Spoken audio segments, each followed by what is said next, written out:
NTK தொண்டர்கள்கிட்ட அந்த கேள்வி இருக்கா இல்லையா, மாற்றுக் கட்சியில் இருக்கிறவங்க பல பேர்ட்ட இந்த கேள்வி இருக்குது. இது எப்படி சாத்தியமாகும்? நானும் இப்போ நான் சொல்கிறேன், இழந்த சரிவு இருக்குல்ல, அந்த 8.5% இழந்த சரிவு இருக்கு இல்லையா, அந்த 4% அது பார்த்திங்கன்னா அதை கடந்து வாக்கு எண்ணிக்கை வாக்கு சதவீதம் உயரும்னு நான் நினைக்கிறேன். சீமானவருடைய பிரச்சாரத்தை முடக்குவதற்கு தான் இந்த வழக்கு. எந்த வழக்கு? இப்போ ஒரு புகார் கொடுத்தாங்கல்ல, வழக்கு பதிவு பண்ணல, புகார் கொடுத்துருக்காங்க. எதுக்காக? நாளைக்கு இடைத்தேர்தல் வரும்போது இதே மாதிரி பேசினாங்கன்னா மக்கள்கிட்ட மிகப்பெரிய ஒரு ஆதரவு பெருகும். நாம் தமிழ் இருக்குது. ஆனால் அதுக்கு அசர்றால சீமான் அதுக்கு அசர்றால அது அப்போ உங்களுக்கு இதிலே தெரியுது. இன்னும் கூட சீமானை புரிஞ்சிக்கல. நீங்கள் இன்னுமா சீமானை புரிஞ்சிக்கல? இந்த வெள்ளை அறிக்கைக்கு பிறகு இந்த விவசாயிகளுக்கு பார்த்தீங்கன்னா இந்த 50,000ன்றது பார்த்தீங்கன்னா 75,000 மாறினத்துக்கு கூட, இது 50,000 75,000 மாறினத்துக்கு கூட சீமான் ஒரு காரணம். ஏன்னா முதல் எதிர்த்தது நாம் தமிழர் கட்சி தான். முதல்ல நீங்கள் சொன்னது என்ன, செஞ்சது என்ன? இப்போ இந்த இடத்துல எல்லாத்துக்கும் போராடணுமா, அதுக்கு சீமானை கொடுங்க, நாம் தமிழர் கட்சி அதுக்கு மட்டும் போராடுறதுக்கு மட்டும் சீமான் வரணும், ஓட்டு மட்டும் அவங்களுக்கு நாங்கள் போட்டுருவோம். அப்படிதான் மக்களுக்கு இந்த நிலை மாறணும். மாறிட்டு இருக்கு. ஆனால்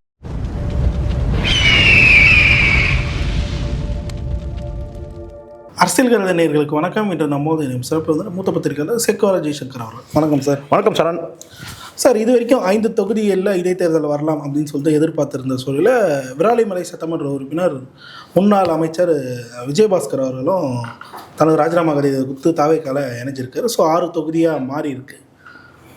தொடர்ச்சியாக அதிமுக எம்எல்ஏக்கள் இப்படி பண்ணுறது, மறுபக்கம் பார்த்தீங்கன்னா தாவேக்கா அதை வரவேற்கிறது, இந்த மாதிரி விஷயங்கள் ஒரு பக்கம்.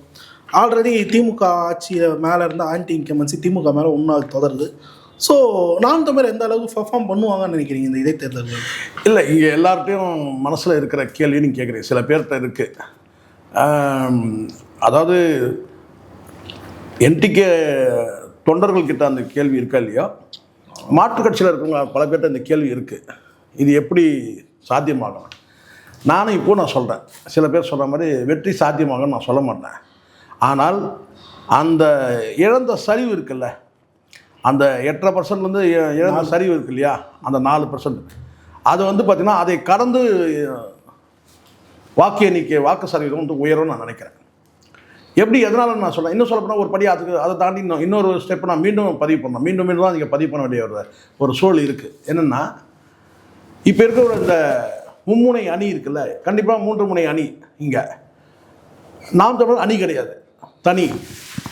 அப்போ இந்த இடத்துல இந்த 3 முனை இந்த அணி போட்டியில் யாருக்கு வெற்றி? இப்போ எம்எல்ஏக்கள் ராஜினாமா பண்ணிட்டு வந்திருக்கிறாங்க. ராஜினாமா பண்ணது எந்த எம்எல்ஏக்கெலாம்? அதிமுக எம்எல்ஏக்கள். அப்போ அதிமுகவுக்கு பார்த்தீங்கன்னா மீண்டும் ஒரு வேட்பாளராக வச்சுருந்தா மக்கள் மீண்டும் அதிமுக வாக்களிப்பாங்களா? அல்லது டிவிகே தரப்பில் ஏற்கனவே இந்த எம்எல்ஏக்கள்லாம் அங்கே போய் சேர்ந்துருக்கிறாங்க, அந்த எம்எல்ஏக்கள் அதாவது எக்ஸ் எம்எல்ஏக்கள்லாம் சேர்ந்து பிரச்சாரம் பண்ணுவாங்களா? இல்லை அவங்களுக்கே சீட்டு வழங்கப்படுமா? அப்படி சீட்டு வழங்கப்பட்டால் தாவேக்கா அங்கே வெற்றி பெறுமா? சரி, இந்த மாதிரி 2 அதிமுகக்கும் தாவேக்காக்கும் இப்படி எம்எல்ஏக்கள் இழுக்கிற அந்த குதிரை பேரம், அதிமுகவுக்கு பார்த்தீங்கன்னா இழப்பு, இதெல்லாம் வச்சு அங்கே ஒரு பிரச்சாரங்கள் நடந்துட்டு இருக்கும்போது, 3வது திமுக அந்த இடத்துல பார்த்தீங்கன்னா களத்தில் பார்த்தீங்கன்னா அவங்க வெற்றி பெறுவாங்களா? அப்போ இந்த 3 கேள்விகளுக்கு பின்னாடி என்னன்னு கேட்டால், இந்த 3 அணியில் பார்த்தீங்கன்னா எந்த அணி வெற்றி பெறுன்ற இடத்துல பார்த்தீங்கன்னா நாம் தமிழர் முடிவு செய்வார். தாவேக்கா வெற்றி பெறணுமா, அதிமுக வெற்றி பெறணுமா, திமுக வெற்றி பெறணுமா என்ற முடிவு பண்ணுற இடத்துல, யார் வெற்றி பெறணுன்ற முடிவு பண்ணுற அந்த இடத்துல பார்த்தீங்கன்னா நாம் தமிழர் கட்சி பெறக்கூடிய அந்த வாக்கு சதவீதம். எப்பவுமே வழக்கமாக இடைத்தேர்தலில் ஆளுங்கட்சி ஸ்ட்ராங்காக இருப்பாங்கன்னு சொல்லுவாங்களே சார்? இது வழக்கமாக சொல்லதான். ஆனால் அதுக்கு சில விதிவிலக்கம் இருக்குது. எதிர்கட்சிகள் ஜெயிச்ச வரலாறும் இருக்குது. அதுதான் விஜயகாந்த் அவர்களுக்கும் ஜெயலலிதா அவர்களுக்கும் வாக்குவாதம் ஸோ இதெல்லாம் கடந்த காலத்தில் மாறி, அதாவது என்னன்னா பெரும்பான்மை பார்த்தீங்கன்னா ஆளுங்கட்சி வெற்றி பெறும். ஆனால் சில நேரங்களில் மாறி விழுந்திருக்கு. அதுவும் இப்போ எப்போதும் அது பார்த்தீங்கன்னா 1-to-1 போட்டி, டிஎம்கே ஏடிஎம்கே. ஆனால் இப்போ பார்த்தீங்கன்னா 2 அணிகளுக்கு மட்டுமேங்க. ஆனால் இப்போ அப்படி கிடையாது. இங்கே மும்முனை போட்டி இருக்குது. இந்த மும்முனை போட்டியில் 4வதாக வந்து பார்த்தீங்கன்னா வந்து இருக்கக்கூடிய நாம் தமிழ் கட்சி பெறக்கூடிய வாக்குகள் தான் யார் வெற்றி என்பதை முடிவு செய்யும். அப்போது இந்த 3 பேருமே ஒரே குட்டையில் ஒன்று மட்டைங்க தான். என்னங்க வந்து டிவிக்கு வந்து பெரிய மாற்றுன்னு என்னங்க பெருசாக மாறிட்டாங்க. அதே திமுக அரசியல் தான் பண்ணிகிட்டு இருக்காங்க, அதே அதிமுக அரசியல் தான் பண்ணிகிட்டு இருக்கிறாங்க. இன்னும் ஒரு படி மேலே போய் அதிமுகவில் இருக்கிற எம்எல்ஏக்கெல்லாம் இவங்க வந்து பேரம் பேசி வாங்குறாங்க அப்படின்ற போது ஒரு அதிருப்தி இருக்கும்போது அங்கே வந்து சீமான் அவர்கள் எடுக்கக்கூடிய பிரச்சார அந்த முனைப்பு, அந்த வேகம், அந்த ஆவேசம், அதுக்கு தான் அனுப்புறதுக்கு தான் இந்த வழக்கு தொடுத்ததெல்லாம். எந்த வழக்கு தொடுத்ததெல்லாம் விஜய் அவர்களையும் அமைச்சர் அவர்களையும் பேசினாரு. அது இதெல்லாம் அதுக்கு தான் திட்டமிட்ட. நாம பிரச்சாரத்தில் வந்து இது போன்று வந்து பார்த்தீங்கன்னா பிரச்சாரத்தில் ஆவேசமான பிரச்சாரத்தை அவர் பண்ணக்கூடாது. பிரச்சாரத்தை சீமானவருடைய பிரச்சாரத்தை முடக்குவதற்கு தான் இந்த வழக்கு. எந்த வழக்கு? இப்போ ஒரு புகார் கொடுத்தாங்கல்ல, வழக்கு பதிவு பண்ணல, புகார் கொடுத்துருக்காங்க. எதுக்காக? நாளைக்கு இடைத்தேர்தல் வரும்போது இதே மாதிரி பேசினாங்கன்னா மக்கள்கிட்ட மிகப்பெரிய ஒரு ஆதரவு பெருகும். நாம் தமிழருக்கு. ஆனால் அதுக்கு அசர்றாளா யார்? சீமான் வந்து அதுக்கு அசர்றாளா? அது அப்போ உங்களுக்கு இதிலே தெரியுது. இன்னும் கூடவா சீமானை புரிஞ்சிக்கல? நீங்கள் இன்னுமா சீமானை புரிஞ்சிக்கல? இந்த வழக்கு நீங்கள் இதை போட்ட உடனே என்ன செய்வார்? பிரச்சாரத்துக்கே வரல, நான் மேடையே ஏற மாட்டேன். என்னை கேட்டால் இப்போ பல பேர் என்கிட்ட கேட்குறாங்க, என்னங்க சீமான் நான் எதுவுமே பேச மாட்டேங்க, பேசாமல் இருக்கிறதாங்க நல்லது. அப்போ தான் மேடை பிரச்சாரத்துக்கு அது வலிமை இருக்குது. ஆனால் இப்போ கூட தினம் பத்திரிகையாளர் சந்திச்சிருந்தீங்கன்னா உங்களுக்கு தேவையான கண்டென்ட் கிடைச்சிருது, சரிங்களா? ஆனால் மேடை பிரச்சாரத்துக்கு மதிப்பளிக்க மாட்டேங்கிறீங்க. எந்த மீடியாவும் வந்து பதிவு பண்ண போகிறதில்ல. ஏன்னா அண்ணன் சீமான் அண்ணன் வந்து நாளைக்கு வந்து ப்ரெஸ் மீட் வைப்பார்ல, அப்போ நம்ம பேசிக்கலாம், அப்போ அப்படி தான் போயிடுது. இல்லைன்னா எப்படி வந்து ட்ரிகர் பண்ணுறது, எப்படி சீமான் வந்து பார்த்தா எப்படி சூடேற்றுறது, எப்படி நம்ம கண்டென்ட் பெறுறதுன்றது அது அத்தபடியாக தெரிஞ்சு வச்சுருக்குது இந்த யூடியூப் ஊடகங்களாக இருக்கும், அது மெயின்ஸ்ட்ரீம் மீடியாக்கள் அப்படி தான். அப்போ உங்களுக்கு கண்டென்ட் தேவைன்னா சீமான் வந்து பத்திரிகையாளர் சந்திக்கணும். இப்போ சரியாக இருக்குது. இப்போ ஒரு அரசியல் கட்சி மேடையில் பேசும்போது அதுக்கு எவ்வளோ வலிமை இருக்குது. மக்கள்கிட்ட ஒரு எதிர்பார்ப்பு இருக்குது, சீமான் என்ன பேசுவார்னு. ஏதாவது பேச மாட்டாரான்னு ஒரு ஏக்கம் இருக்குது. உண்மை தானே? இன்றைக்கி பாருங்கள், அது நாம் தமிழ் கட்சி தொண்டர்கள்கிட்ட இருக்கட்டும், சராசரி மக்கள்கிட்ட இருக்கும். இந்த வெள்ளை அறிக்கைக்கு பிறகு இந்த விவசாயிகளுக்கு வந்து பார்த்திங்கன்னா இந்த 50,000ன்றது வந்து பார்த்திங்கன்னா வந்து 75,000 மாறினத்துக்கு கூட, இது 50,000 75,000 மாறினத்துக்கு கூட சீமான் ஒரு காரணம். ஏன்னா முதல் எதிர்த்தது நாம் தமிழர் கட்சி தான். முதல்ல நீங்கள் சொன்னது என்ன, செஞ்சது என்ன? ஸ்லாப் வச்சிங்க இல்லை, 5 ஏக்கர்ன்றது ஒரு ஸ்லாப் வச்சிங்கள. அப்போ அந்த ஸ்லாப் இப்போ திடீர்னு நான் கேட்டால் அமௌண்ட்டாக மாறிச்சு. 50,000 75,000 சாட்டை துரைமுருகன் சொன்ன மாதிரி 1 லட்சம் 1.5 லட்சம் பிம்பிளிக்கு பிலாப்பி அப்படி தானே இருக்குது. ஸோ இது இப்போ வந்து சீமானுடைய தேவையை வந்து மக்கள் உணர்வாங்க. நீங்கள் தொடர்ச்சியாக வந்து பத்திரிகையாளர் சந்திப்பு வந்து தினம் காலையில் மத்தியானம் சாயந்தரம் பண்ணும்போது உங்களுக்கு என்ன ஆகுதுன்னா, இவர் வந்து ரொம்ப எளிதாக காண கிடைக்கக்கூடியவர் அப்படி ஆயிடுது. எப்படி இருந்தாலும் இந்த இடத்துல வந்து சீமான் பிரச்சனை தான் வருவார். இப்போ இதை விட நீங்கள் அந்த பத்திரிகையாளர் சந்திப்பு கூட வந்து பார்த்தீங்கன்னா, ஒரு மக்கள் பாதிக்கப்பட்ட இடத்துல போகிறாரு, அங்கே பாதிக்கப்பட்ட இடத்துல நீங்கள் போய் வந்து பார்த்தீங்கன்னா 10 மைக்கு வைக்கிறீங்க, 4 மைக்கு தான் அது வந்து வருது. மீதி என்னாச்சு? ஒரு வீடு இருக்கிறாங்க, அரசு புறம்போக்கு நடத்துகிற வீடு, அங்கே போகிறார், அங்கே நீட்டுற மைக்கு வந்து பார்த்தீங்கன்னா ஒரு 10 மைக்கு நீட்டுறீங்க. ஆனால் காட்சிப்படுத்துறது 4 தான், மீதி 6 என்னாச்சு? அது அதிமுக ஆட்சியாக இருக்கட்டும், திமுக ஆட்சியாக இருக்கட்டும், இன்றைக்கி இருக்கிற டிவிக்கு ஆட்சியாக இருக்கட்டும். அப்போது ஊடகம் வந்து பார்த்தீங்கன்னா நீங்கள் ஒரு ஃபில்டர் பண்ணுறீங்க.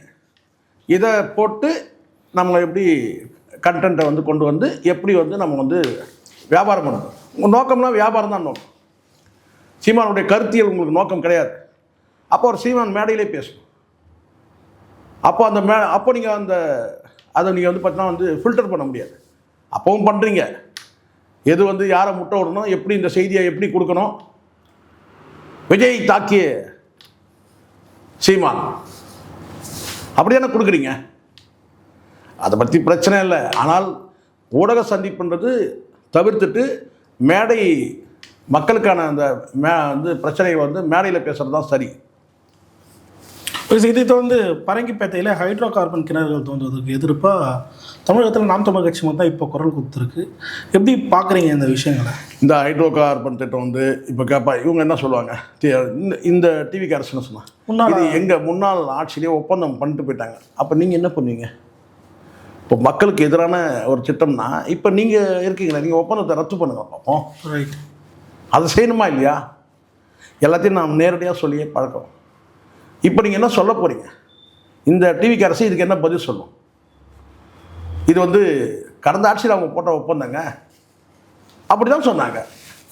அந்த ஸ்டெர்லைட் விவகாரத்தை கூட அப்படி தான் சொன்னாங்க. ஆனால் இவங்க ஆட்சியிலே போட்ட ஒப்பந்தம், அதுக்கப்புறம் அதிமுக ஆட்சியில் வந்து படத்தையே போட்டாங்க. அனில் அகர்வால் கூட இருக்கிற மாதிரியான ஸ்டாலின் இருக்கிற போட்டோலாம் போட்டு இது வந்து எங்கள் ஆட்சியில் அதிமுக பண்ணுச்சு. அதிமுக ஆட்சியில் இது யார் காலத்தில் போடப்பட்ட ஒப்பந்தம், அதே தான் தொடருது. இப்போ என்ன சொல்லுவாங்க இவங்க, இந்த ஹைட்ரோ கார்பன் திட்டம் வந்து எங்கள் காலத்தில் போடப்பட்ட ஒப்பந்தம் கிடையாது, கடந்த ஆட்சி எப்படி அனுமதி வாங்குச்சு, அப்படி தான் இவங்க சொல்லுவாங்க. அப்போ என்னாலும் வந்து பார்த்திங்கன்னா வந்து அந்த மக்கள் திட்டங்களுக்கு, அதாவது மக்கள் விரோத திட்டங்களுக்கு குரல் கொடுக்கக்கூடியது நாம் தமிழர் கட்சி தான். இப்போவும் பார்த்தீங்கன்னா முதல்ல அவங்க தான் வந்திருக்காங்க. இப்போ வைகோ வருவார் சார், நீங்கள் சொல்லுங்கள், வைகோ வருவார் இல்லை? வைகோ வந்து பார்த்தீங்கன்னா அடுத்து ரெடியாக இருக்கிறாங்க. அவங்க விவாகரத்து பண்ணலாம், ராஜினாமா பண்ணுறதுக்கே ரெடியாக இருக்காங்க. விவாகரத்துனா அவங்க வந்து பார்த்தீங்கன்னா வந்து உறவை முறித்து கொண்டு டிவிக்கு போய் ஐக்கியமாகிறதுக்கான அந்த அடுத்த வேலையில் இருக்கிறாங்க. அடுத்த 2 பேர் அவங்க தான். நேற்று கூட மாத்தேஷ் போட்டிருந்தாரு. ஆமாம், இது கிட்டத்தட்ட அப்படி நடக்குது. இப்போ புரியுதுங்களா? இவங்களுக்கு மக்கள் நலன் பற்றிலாம் வந்து இந்த கட்சிகளுக்கு, இந்த திராவிட கட்சிகளுக்கு, இந்த பெரியாரையும் அண்ணாவையும் தூக்கி சுமக்கிற அந்த கட்சிகளுக்கு வந்து மக்கள் மீதுலாம் வந்து அக்கறையே இல்லை. அதுதான் உண்மை. இப்போ இந்த இடத்துல வந்து எல்லாத்துக்கும் போராடணுமா, அதுக்கு சீமானை கொடுங்க, நாம் தமிழர் கட்சி அதுக்கு மட்டும் போராடுறதுக்கு மட்டும் சீமான் வரணும், ஓட்டு மட்டும் அவங்களுக்கு நாங்கள் போட்டுருவோம். அப்படி தான் வந்து மக்களுக்கு இந்த நிலை மாறணும். மாறிட்டு இருக்கு. ஆனாலும் இந்த சினிமா அலைன்றது இப்போ பார்த்தீங்களா, திடீர்னு 2 சனியை வந்துச்சு. இது யாரை சொல்கிறீங்க?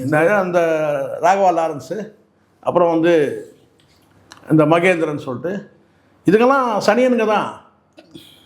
நாம் தமிழர் கட்சியை வந்து பார்த்திங்கன்னா வந்து வளர்ச்சியை தடுக்கக்கூடிய சனியன்கள். இல்லைன்னா சீமான் குறித்து எதுக்கு சொல்கிறான்? சீமான் வந்து சீமான் அவர்களை வந்து நான் வந்து தாக்கி பேசினேன். அவர் சீமான் அவர்களும் என் வந்து தொடர்பில் வந்தார், பேசினார். இதெல்லாம் யாருக்கு தெரியும்? இதெல்லாம் யாருக்கும் நமக்கு தெரியாது. ஆனால் பேசும்போது என்ன சொல்ல வரான்னா, எல்லாரும் எனக்கு வேணும், எல்லாரும் வேணும், எல்லா கட்சி தலைவரும் வந்து எனக்கு நட்பு தான். சீமான் அவர்களே நான் தாக்கி பேசினேன். என்ன தாக்கி பேசணுன்னு தெரியாதா? ஹேய், நான் பிறந்ததே காசிமேடு சொன்ன ஆள் தானே நீங்கள். நான் பிறந்ததே காசிமேடு தான். இதெல்லாம் அப்படியே இருக்குது, எதையும் மறக்கலை இங்கே. இப்போ வந்து என்னென்னா, இது போன்ற சனியன்கள்லாம் வந்து இல்லை, அவர் தான் அதில் ஒரு கேள்வி சார், மக்களை நாயின்ற மாதிரி ஒப்பிட்டு பேசுகிறாரு. அதை தான் நான் சொல்கிறேன். நான் என்ன சொல்கிறேன், ஒரு கேள்வி கேட்கப்படுது, அந்த கேள்விக்கு பதில் வந்து உங்ககிட்ட வந்து எப்படி வரணும்? ஒரு நிமிடம், நீங்கள் 1 நிமிடம் யோசித்தாலே போதும். ரொம்ப 1 நிமிடம்லாம் தேவையில்லை, அதுக்கு சில வினாடிகள் பொறுத்து பதில் சொன்னாலே போதுங்க. நீங்களாம் உடனுக்குடன் பதில் சொல்கிற அளவுக்கு நீங்களாம் சினிமா டயலாக்கை எழுதி வச்சுட்டு படிக்கிறவனுங்களா நீங்கள்? இது நடிப்புன்ற பேரில் சினிமா டயலாக்கை எழுதி வச்சுட்டு அதை வந்து படிச்சுட்டு நீங்கள் என்ன செய்றீங்கன்னு கேட்டால் விட்டு விட்டாக பேசுவீங்க. அப்புறம் எடிட்டிங்கில் வந்து அவன் உயிர் போகும், எடிட்டர் உயிர் அப்படியே எடிட் பண்ணுவான். ஆமாம்.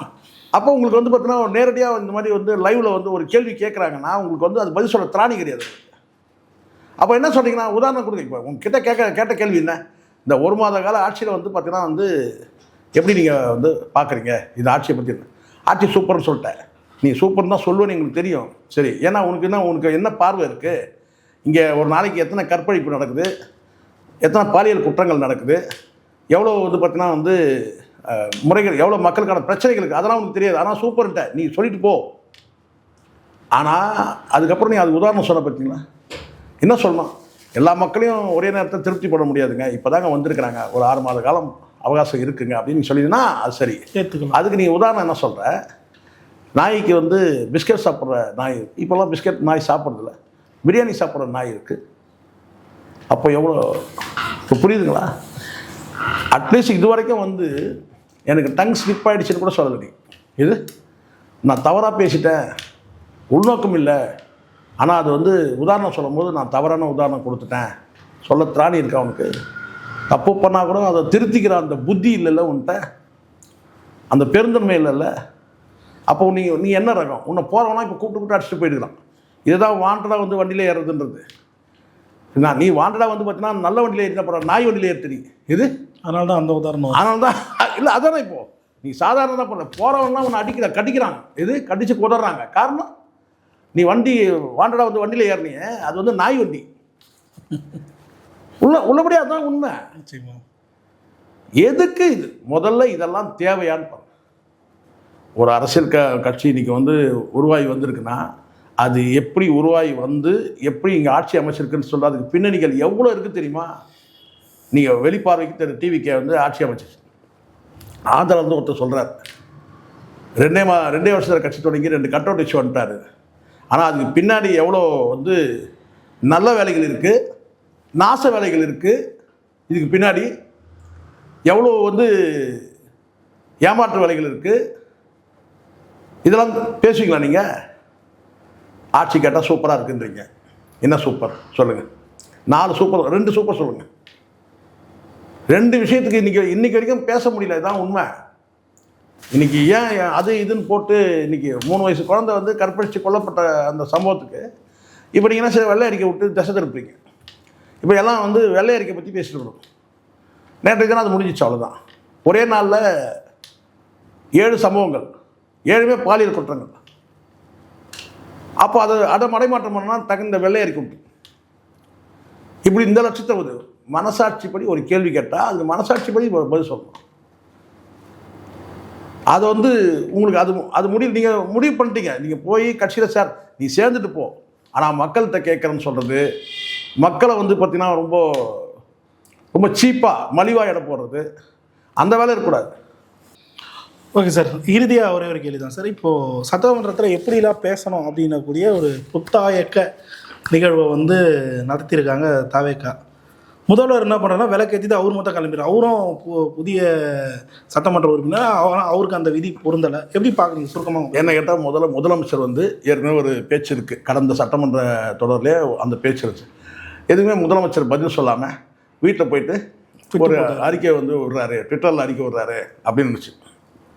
இந்த முறை அது நடக்கக்கூடாது. 1. 2வது, நீங்கள் எப்படி பதில் கொடுப்பீங்களோ தெரியாது. முதல்ல தயவு செஞ்சு ரொம்ப வேண்டுகோள், உங்களை மன்றாடி கேட்டுக்கிறேன், ஓரளவுக்கு தமிழை கொஞ்சம் சுத்தமாக பேசுங்க. இது அதை 1-2 வார்த்தை கூட நீங்கள் வந்து ஆங்கில வார்த்தை கூட நம்ம சகிச்சுக்கலாம், தவிர்க்க முடியாமல் வார்த்தை. ஆனால் வந்து பார்த்திங்கன்னா அந்த ஆங்கிலமும் தமிழும் அது போட்டு கலந்து ஒரு தங்கிலீஷ் மாதிரி பேசுகிறீங்கல்ல, அதை முதல்ல விட்டுருங்க. முடிஞ்ச வரையிலும் வந்து பார்த்தீங்கன்னா தமிழை வந்து சுத்தமாகவும் ஆங்கிலம் கலக்காமல் பேசுனீங்கன்னா ரொம்ப நல்லது. ஆனால் அதுக்கு முன்னாடி நான் கேட்டிங்கன்னா தயவுசெய்து எல்லோரும் பேசுங்கன்றேன். எல்லோரும் பேசுனா யாரெல்லாம் பேசணுமோ அவங்க பேசுங்க, முதலமைச்சர் உட்பட. நீங்கள் எதிர்கட்சி தலைவர் கேட்குற கேள்விக்கு வந்து நீங்கள் அமைதியாக மௌனமாக இருக்கிறது, அதுக்கப்புறம் வீட்டில் போய் அறிக்கை விடுறது, இதெல்லாம் இருக்கக்கூடாது. நீங்கள் பேசுங்க. எனக்கு தெரிஞ்சு குறிப்பாக வந்து முதலமைச்சரே வந்து பார்த்தீங்கன்னா பெரும்பாலும் இந்த ஆங்கில வார்த்தைகளை போட்டு பேசுகிறதுன்றதை அவாய்ட் பண்ணணும் முதல்ல.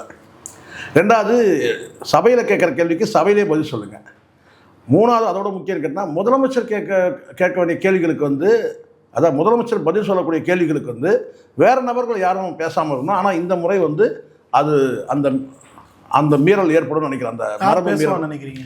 அநேகமாக ஆதவர்ஜுனா அல்லது வேறு யாராவது வந்து இந்த ராஜ்மோகன் போன்றவர்கள் பேசுறது. புஷியானந்த் வந்து பேச முடியாது, நீங்கள் சொன்னாலும் பேச மாட்டார், அவர் பேசவும் தெரியாது. எனக்கு எதுக்கு வம்பு, நமக்கு எதுக்கு வம்புன்னு சொல்லிட்டு. ஆனால் பெரும்பாலும் வந்து இது போன்ற சம்பவம் நடக்கிறது வாய்ப்பு இருக்குது.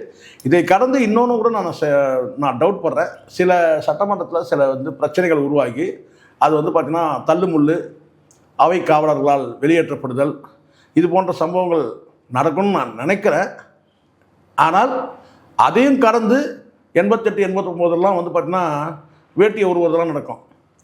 ஆனால் வேட்டியை உருவது இந்த முறை நடக்காது. ஏன்னா பெரும்பாலும் எல்லாருமே வந்து பேண்ட் சட்டை போட்டதுனால அதுக்கான கிழிச்சதெல்லாம் நம்ம பார்த்தோம். ஆனால் வந்து சட்டை கிழிக்கிறது இந்த மாதிரி சம்பவங்கள் நடக்கலாம்னு நினைக்கிறேன். அதாவது அந்த சினிமாவில் பார்க்கக்கூடிய ஸ்டண்ட் காட்சிகள்லாம் இருக்குது இல்லையா, அந்த மாதிரி நடக்கிறதுக்கு வாய்ப்பு இருக்குது. இதுக்கு முன்னாடி வந்து முதலமைச்சர் வந்து முன்னாள் முதலமைச்சர் மு க ஸ்டாலின் வந்து அப்படியே சட்டையெல்லாம் கழட்டி விட்டுட்டு அதே சட்டையோடய வந்தார். அதே அதான் சொல்கிறேன். ஸோ அந்த மாதிரி வரத்துக்கும் வாய்ப்பு இருக்குது. சட்டைகள் கிழிவது இது போன்ற வந்து அதுக்கான வாய்ப்பு இருக்குது. வேட்டி அவுக்கிறதுன்னு இருக்காது. நான் பெரும்பாலும் எல்லாருமே வந்து பேண்ட் சட்டையோடு வருவாங்க நான் நினைக்கிறேன். அநேகமாக ஏதோ ஒன்று நடக்கும். சுவாரஸ்யமான நிகழ்ச்சின்றதை தாண்டி இருக்கிறீங்கன்னா வந்து விரும்பத்தகாத நிகழ்ச்சிகள் நடக்கிறதுக்கான வாய்ப்புகள் பிரகாசமாக இருக்குது. ஏன்னா வெளியிலேருந்தே ஒரு அறைகோல் கொடுக்குறாங்க, நீ உள்ள வா. பொதுவாக என்ன சொல்லுவாங்கன்னா நீ வெளியே வாங்குவோம், நீ வெளியே வாங்குவாங்க. இப்போ என்னன்னா நீ உள்ள வா. ஆமாம் சார், வெளியே வந்தால் இவர் ஸ்கிரிப்ட் படிச்சுட்டு நல்லா பேசிடுறாரு, அவங்களால முடியல. உள்ள வந்தால் இவங்க ஸ்கிரிப்ட் படிக்காமல் பேசுகிறாங்க. அதுதான் நான் சொல்கிறேன். என்னென்னா கண்டிப்பாக வந்து சினிமாவில் நடக்கக்கூடிய அந்த ஸ்டண்ட் காட்சிகள் ஒரு நடக்கிறதுக்கு வாய்ப்பு இருக்குது. பார்க்கலாம், நம்ம என்ன நடக்குதுன்னு பார்க்கலாம். ஆனால் சரி, இதில் எனக்கு இப்போது சில பேர் பேசும்போது சில காணொலிகள் பார்க்கும்போது எனக்கு நான் தெரிஞ்சுக்கிட்டது என்ன சொல்கிறாங்கன்னா, அரசு ஊழியர்கள் எப்போவுமே என்னென்ன பாயிண்ட்ஸை பேசுகிறான்னு சொல்லிட்டு ஆளுங்கட்சிக்கு தான் எடுத்து தருவாங்க. ஆனால் இந்த முறை எதிர்கட்சிகளுக்கு எடுத்து கொடுத்துருக்காங்க அப்படின்ற மாதிரி செய்திகள் இல்லை. பொதுவாகவே சொல்கிறேனே, இப்போ இருக்கிற ஆட்சி, இதுக்கு முன்னமும் அப்படி தான். இப்போ இருக்கிற ஆட்சியில் வந்து பார்த்திங்கன்னா பெரும்பாலும் அதே செக்ரட்டரியில் இருக்கிற அதே அதிகாரிகள் தான் இருக்கிறாங்க. அதனால் சில நேரங்களில் இந்த ராஜ விசுவாசன்றது அது நீண்ட காலம் அது அப்படியே தொடரும், பழகி போனதான் கண்டினியூ ஆகும். வேண்டப்பட்ட அதிகாரிகள் இருப்பாங்கள்ல, அப்போ இன்றைக்கி ஆட்சி மாற்றம் வந்தோடனே உடனே மாற மாட்டாங்க. இதில் துறந்தர்கள் நிறைய, நீங்கள் சொன்ன மாதிரி துறந்தர் நிறைய இருக்கும் இந்த அதிகாரிகள் மட்டத்தில். அது கண்ணுக்கு தெரியாது. அதுதான் அரிஸ்டாட்டிலே சொன்ன ஒரு வார்த்தை என்னென்னா, அரசியல்வாதிகள் செய்யக்கூடிய அந்த ஊழல், லஞ்சம், முறைகேடுகள் இது எல்லாமே வந்து கண்ணுக்கு தெரியும். ஆனால் அதிகாரிகள் செய்யக்கூடிய அந்த லஞ்சம், ஊழல், முறைகேடுகளில் அது வந்து பார்த்திங்கன்னா கண்ணுக்கே தெரியாது. ஆனால் இந்த பல துறந்தர்கள் வந்து உளவாளிகள் வந்து நிறைய வந்து ஸ்பைகள் இருப்பாங்க, நிறைய ரகசியமாக தகவல் பரிமாற்றம் இதெல்லாம் நடக்கும். அதனால் வந்து இதெல்லாம் நடக்கும். ஏன்னா இவங்களும் வந்து பார்த்திங்கன்னா வந்து இப்போ எதிர்க்கட்சி தலைவரும் இது முதல் முறை இல்லையா. எதிர்க்கட்சி தலைவரும் அவருக்கும் இது முதல் அனுபவம், எதிர்க்கட்சி தலைவராக செயல்படுதுன்றது. ஏற்கனவே உள்ள அனுபவங்கள், அமைச்சராக இருந்திருக்கலாம், சட்டமன்றத்தில் வந்து ஒரு சட்டமன்ற உறுப்பினராக இருந்திருக்கலாம், இதெல்லாம் அனுபவம் இருக்குது. ஆனால் எதிர்க்கட்சி தலைவர்ன்றதுக்கு இதுதான முதல் முறை அனுபவம். ஸோ சபாநாயகருக்கும் இதுதான் முதல் முறை. எல்லாருமே முதல் அனுபவங்கள் அத்தனை பேருக்குமே. 3வது வரிசையில் எடப்பாடிக்கும் இதான் முதல் முறை. ஆமாம், அதுதான். ஸோ அதனால் ஒவ்வொருத்தரும் தனித்தனி அனுபவங்கள் இருக்குது.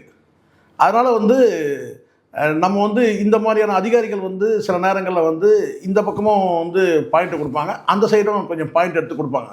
தலைவரே, நாளைக்கு இதுதான் சபையில் கொஞ்சம் பார்த்துங்க, எல்லாத்துக்கும் கட்டிங் வந்துடும் அதிகாரிகளுக்கு. அதெல்லாம் ஏன்னா ராஜ விசுவாசம் இல்லை ஏற்கனவே பலன் அடைஞ்சிருப்பாங்க. பொற்காசுகள் ஏற்கனவே கூட பெனிஃபிட் அடைஞ்சிருக்கலாம்.